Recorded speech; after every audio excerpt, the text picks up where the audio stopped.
While we often picture the British monarch dining on the finest gold-plated delicacies, King Charles III is a man of surprisingly rigid and peculiar tastes. For decades, he has been a pioneer of organic farming and sustainability, but behind the scenes at Highgrove and Buckingham Palace, his no-go list is legendary among royal chefs. Unlike his late mother, Queen Elizabeth II, who had a well-known weakness for chocolate and jam pennies, Charles is driven by a strict sense of discipline and a deep-seated commitment to environmental ethics. Imagine the tension in the royal kitchen as a new chef prepares a state banquet, knowing that a single clove of garlic or a misplaced coffee bean could ruin the entire evening. For Charles, food is not just about flavor, it is a statement of his values. His diet is a meticulous balance of health, habit, and a fierce refusal to consume anything he deems unethical or unnatural. From his ban on controversial French delicacies to his rejection of common pantry staples that most of us love, the King's plate is a reflection of a man who is as stubborn as he is principled. So, let's peel back the royal curtain and look at the 10 foods King Charles III simply cannot stand. Dish number 1. Foie gras. The most famous item on the King's banned list is foie gras, and his hatred for it isn't about the flavor, it's about the principle. For those who don't know, foie gras is a French delicacy made from the liver of a duck or goose that has been specially fattened. However, the method used to achieve this, known as gavage or force feeding, is something the king finds absolutely abhorrent. As a man who has spent his entire life championing organic farming, sustainability, and the ethical treatment of animals, Charles sees this dish as the ultimate symbol of human cruelty for the sake of luxury. Back in 2008, long before he took the throne, he took the extraordinary step of officially banning foie gras from all royal menus. He even went as far as to remove the royal warrant from a local cheesemonger that continued to sell the product. For Charles, the dinner table is a place of integrity, and he refused to let a dish defined by suffering be served under his roof. This decision sent shockwaves through the culinary world, as it pitted a future monarch against a centuries-old French tradition. It highlights the Green King persona perfectly. He is a man who would rather skip a gourmet course than compromise his moral compass. While other royals might simply follow protocol and eat what is served, Charles uses his plate to make a political and ethical statement. His refusal to touch foie gras isn't just a dietary choice, it's a royal decree for a more compassionate world. Have you ever tried a food once and decided never to eat it again because of how it's made? Should a king have the right to ban a traditional dish for everyone at his table, or is that taking royal whim too far? Dish number 2. Chocolate. In a shocking departure from his mother's legendary sweet tooth, King Charles is famously not a fan of chocolate. While the late Queen Elizabeth II was known to finish every last slice of her beloved chocolate biscuit cake, Charles often retreats from the rich, dark indulgence that the rest of the world craves. For a man so deeply rooted in the soil of his organic gardens, chocolate, which is often heavily processed and loaded with sugar, simply doesn't align with his disciplined farm-to-table lifestyle. Instead of a decadent cocoa treat, he much prefers the natural sweetness of a homegrown plum or a simple piece of fruit from the Highgrove orchards.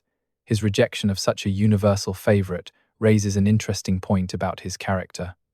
He is a monarch who values health and minimalism over traditional royal excess. It makes you wonder, could you survive even a single week without eating any chocolate at all? For most of us, it's a daily necessity, but for the king, it's a distraction from the pure organic flavors he spent decades protecting. However, this preference isn't without its critics. Is someone who dislikes chocolate truly relatable to the common person? Or does this prove the king is cut from a different, much more stoic cloth? Dish number 3. Garlic. Following a long-standing and strictly enforced royal tradition, garlic is firmly off the menu for King Charles. While most of us consider garlic the soul of a good meal, for the king, it is treated as a diplomatic disaster waiting to happen. This isn't necessarily because he hates the flavor, but because of the practicalities of his demanding role. When your entire day consists of shaking hundreds of hands, leaning in for private whispers with world leaders, and speaking closely with the public, garlic breath is considered a major royal blunder that could overshadow a serious conversation.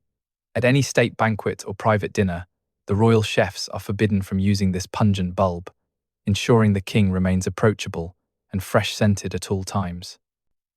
It makes you realize how much he sacrifices for his duty. Do you cook with garlic every day, or do you have to save it for the weekends to avoid smelling at work? For Charles, the sacrifice is permanent, but this ban often leads to a heated debate among food lovers. Is a meal without garlic even a real meal? Or is it just a bland, lifeless substitute that no common person would ever choose to eat? Dish number 4.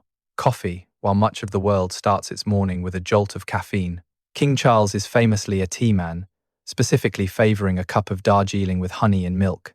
He reportedly finds the taste of coffee harsh and unpleasant, avoiding it entirely at the breakfast table and beyond. This rejection extends deep into the palace kitchens. You will rarely find coffee-flavoured sponges, mouses, or sauces served at his private dinners.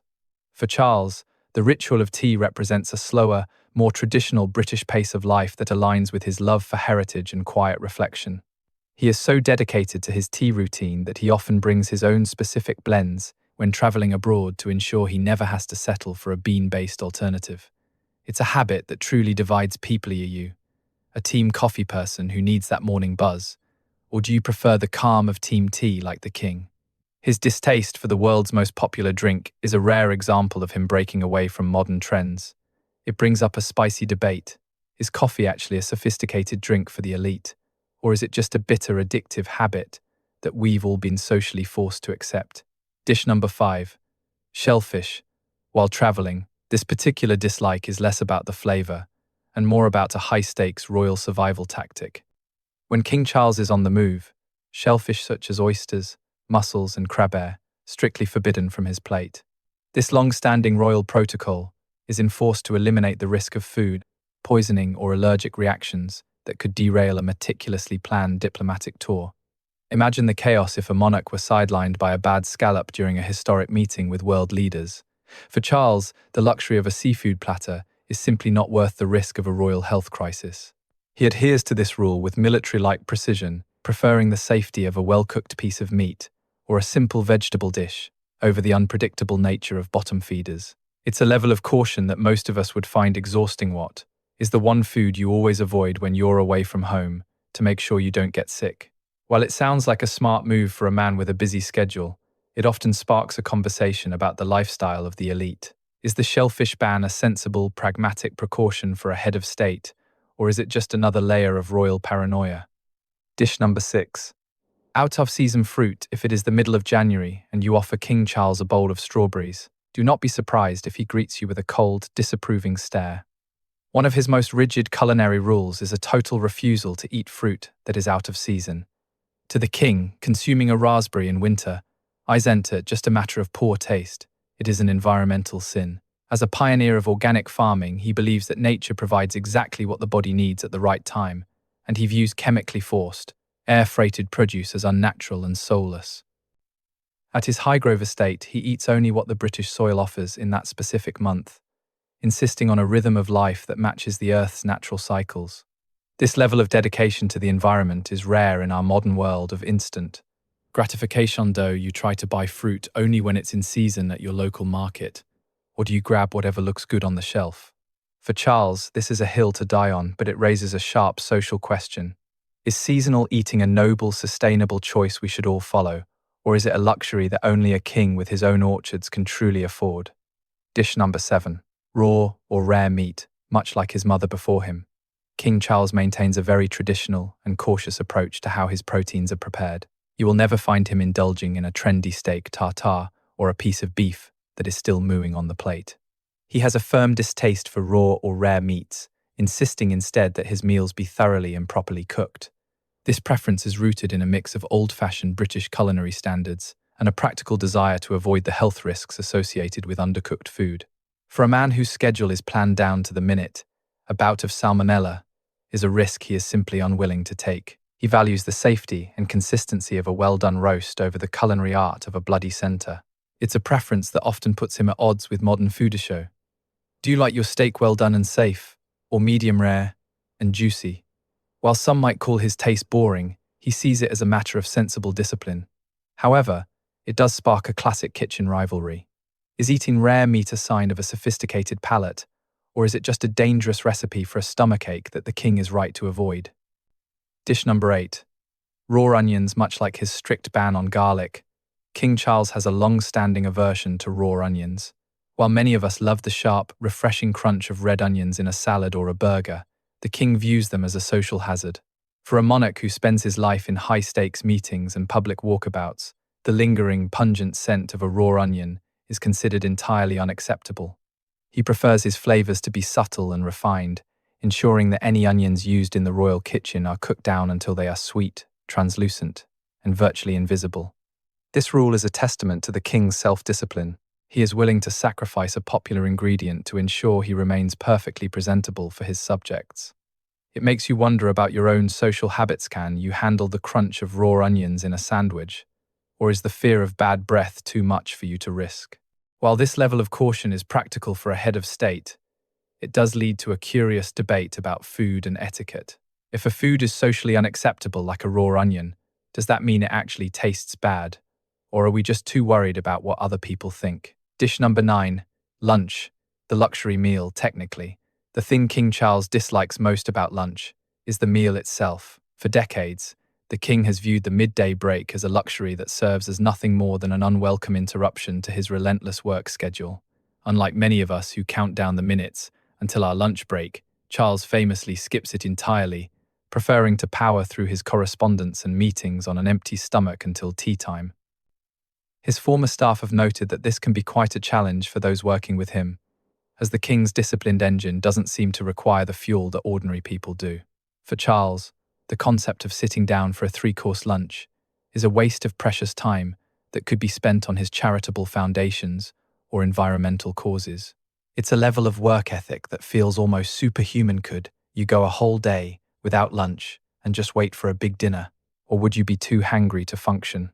While some admire his dedication, it creates a fascinating debate about modern productivity. Is skipping lunch the ultimate sign of a focused leader, or is it just an unhealthy habit that sends the wrong message to the rest of the world? Dish number 10, cold biscuits, cookies. The king is notoriously particular about the temperature of his snacks, especially when it comes to his post-dinner cheese and biscuits. He has a famous distaste for cold biscuits, finding them unappealing and lacking in flavor. To satisfy his refined palate, a specific royal ritual is performed every evening. His biscuits must be pre-warmed to a precise temperature on a warming pan. Palace staff have shared stories of the extreme care taken to ensure that when the king reaches for an oatcake or a cracker, it is perfectly crisp and warm to the touch. For Charles, a cold biscuit is a sign of a kitchen that isn't paying attention to the finer details of hospitality. This level of precision is the ultimate example of his fussy royal reputation. Though you like your cookies warm and gooey straight from the oven, or do you prefer them crunchy and cold from the jar? While most of us are happy with whatever is in the cupboard, the king's demands highlight the vast gap between his world and ours. It leaves us with one final, polarizing question. Is wanting your biscuits warmed a sign of a truly refined taste, or is it the ultimate proof that King Charles is the most super picky monarch in history? And that wraps up our journey through the royal pantry and the surprising things King Charles refuses to let touch his plate. Looking at this list, it becomes clear that his diet is far more than just a menu. It is a reflection of his deepest values: commitment to the environment, his unwavering self-discipline, and his rigid adherence to tradition. From banning foie gras to skipping lunch entirely, the king's habits show us a man who is willing to stand his ground, even if it means missing out on the treats most of us couldn't live without. It makes you stop and think about your own relationship with food and the choices we make every day. If you were given the power of a king, would you use your influence to ban the foods you hate, or would you indulge in every luxury imaginable? These royal secrets remind us that even behind the palace walls, everyone has those little quirks that make them human. If you enjoyed this deep dive into the monarch's no-go list, be sure to give this video a like and subscribe for more stories that bring the world's most famous tables to life. See you next time.